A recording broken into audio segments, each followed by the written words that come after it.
بر اثر زمین‌لرزه شدید در جمهوری ترکیه که روز 6 فوریه در قسم جنوب و شرقی در نزدیکی مرز با سوریه به وجود آمد، خسارات زیادی جانی و مالی به قید گرفته شده است. این حال در محل حادثه گروه‌های نجات‌دهی فعالیت شبانه روزی دارند.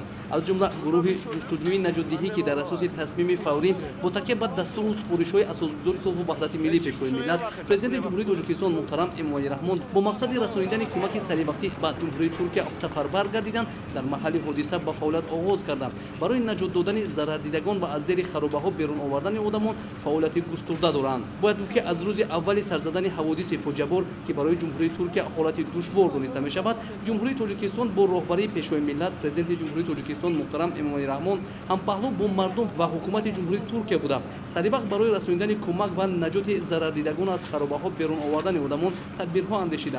گروه کسبی نجات دهندگان علاقه در محل حادثه به کارهای جستجویی نجات‌دهی مشغول می‌باشند. فعالیت گروه نجات دهندگان جمهوری تاجیکستان در اساس سفربری حکومت جمهوری ترکیه در ولایت قهرمانمرش جمهوری ترکیه آغاز گردیده. حالا دسته 40 نفره جستجویی نجات‌دهی در محل حادثه برای نجات آدمان فعالیت می‌نمایند. دوره نماینده گروه نجات‌دهی خبر می‌دهد با در نظر داشت هر چه زودتر زنده پیدا کردن آدمان زیر خرابه‌ها بوده کارهای جستجویی در اساس طلبات ضروری نجات‌دهی عملی کرده می‌شوند.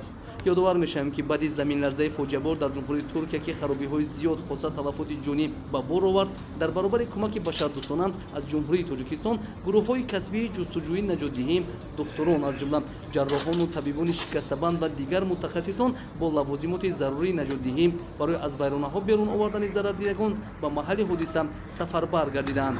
طبق اطلاع در جمهوری ترکیه بیش از 5600 بنای استقامتی و دیگر انشاءات با پورگی خراب گردیده است. حکومتداران ساکنان اضافه طبیعی ضرردیده را در خوابگاه‌ها، دانشگاه‌ها و خیمه‌های موقتی جایگیر نمودند. حالا گروه نجات دهندگان جمهوری تاجیکستان در برابر دیگر گروه‌های نجات‌دهی در محل زمین‌لرزه فعالیت دارند که باید به نتیجه کاری آنها هر لحظه معلومات مشخص پیشنهاد می‌گردد.